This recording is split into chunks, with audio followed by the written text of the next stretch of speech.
Motor मालक कामगार वाहतूक संघटना आज या ठिकाणी महाराष्ट्रातील सर्व वाहतूकदारांची एक बैठक आयोजित केली होती।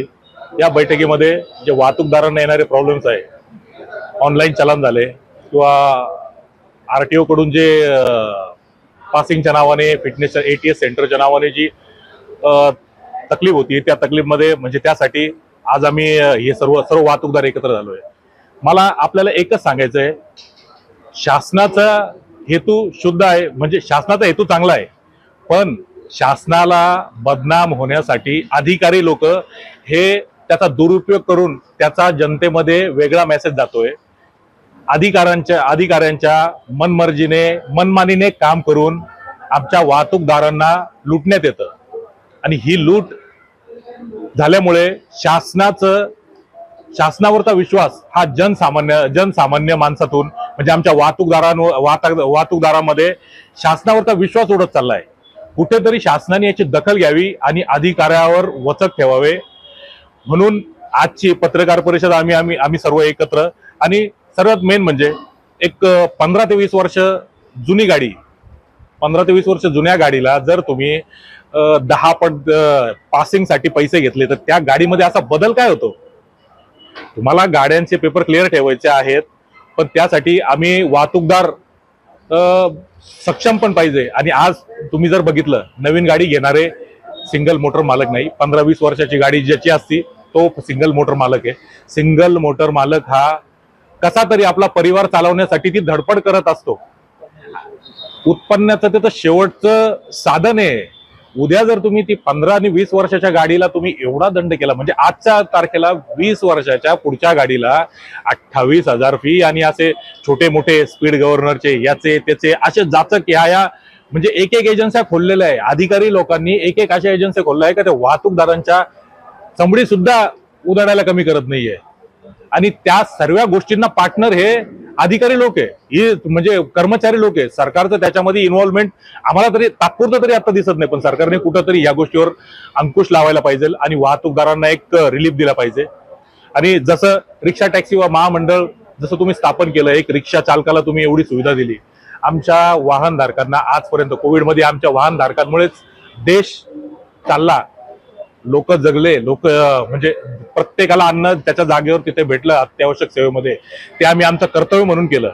पण आज आमच्या वाहनधारकाला कोणतीही किंमत नाही, अधिकारी वर्ग हे आम्हाला कुठेही गिनत नाही, आम्हाला खूप त्रास आहे। आणि आज आमची म्हणजे सहनशीलता संपलेली आहे, पूर्ण महाराष्ट्रातल्या वाहतूकदारांची सहनशीलता संपलेली आहे। त्यामुळे आम्ही 100% आम्ही चक्का जाम करणार नाही, आम्ही चक्का जाम करायच्या विरोधात आहे। आमचा चक्का जाम करून आम्ही आमचं स्वतःचं नुकसान करून घेणार नाही। हा, पण आम्ही भविष्यात काहीतरी मोठं आंदोलन हे उभं करणार का ज्यामुळे सरकारला आम्ही गुडघ्यावर आणणार आणि सरकारला विचार करायला लावणार। आम्ही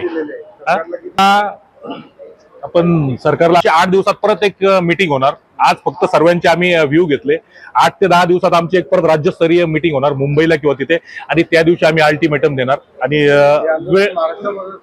टोटल ऑल ओव्हर महाराष्ट्र, आज इथे महाराष्ट्राची मीटिंग झालेली आहे, नाशिकची नाही, महाराष्ट्रातलेच पदाधिकारी आलेत। मुंबईचे बर्गे हे पण महाराष्ट्र अध्यक्ष आहेत, बाबा सानपजी पण मोठे आहेत त्यावरती, आणि मी पण महाराष्ट्र राज्य अध्यक्ष आहे।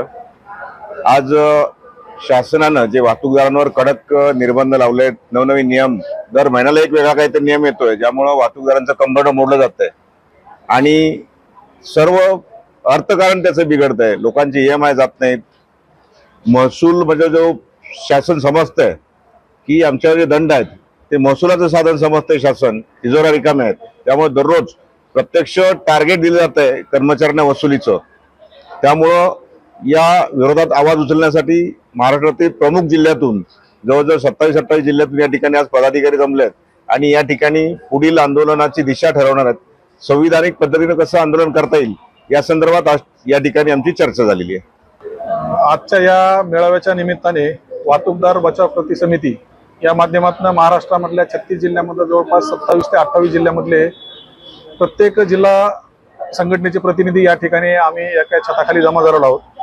येणाऱ्या काळामध्ये जे शासनाकडनं वेगवेगळ्या प्रकारचे कर प्रणालीमधनं वसुलीच्या माध्यमातून जे एक जाचक असे नियम आणि अटी या वाहतूकदारांवरती लादल्या जातात, त्याच्यावरती एक विचार मंथन शिबिर असं आम्ही एक या ठिकाणी आयोजित केलेलं होतं.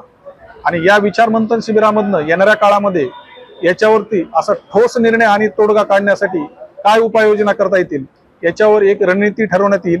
आणि येणाऱ्या काळामध्ये प्रशासकीय यंत्रणेला आणि संविधानिक पद्धतीने ते टिकेल अशा पद्धतीचं एक आंदोलनाची दिशा आम्ही येणाऱ्या काळामध्ये ठरवणार आहोत. आणि त्या पद्धतीने मुंबईमध्ये असो, नाशिकमध्ये असो, या विभागीय कार्यालयामध्ये कुठल्याही ठिकाणी असो, व्यापक अशा पद्धतीचं एक आमचं आंदोलन आम्ही उभा करण्याचा एक प्रयत्न करत आहोत. आणि त्या आंदोलनामधनं शासनाला आमच्यावर होणाऱ्या जाचक अन्यायकारक अशा निर्बंध अटीबद्दल विचार करण्यासाठी आम्ही प्रवृत्त करणार आहोत.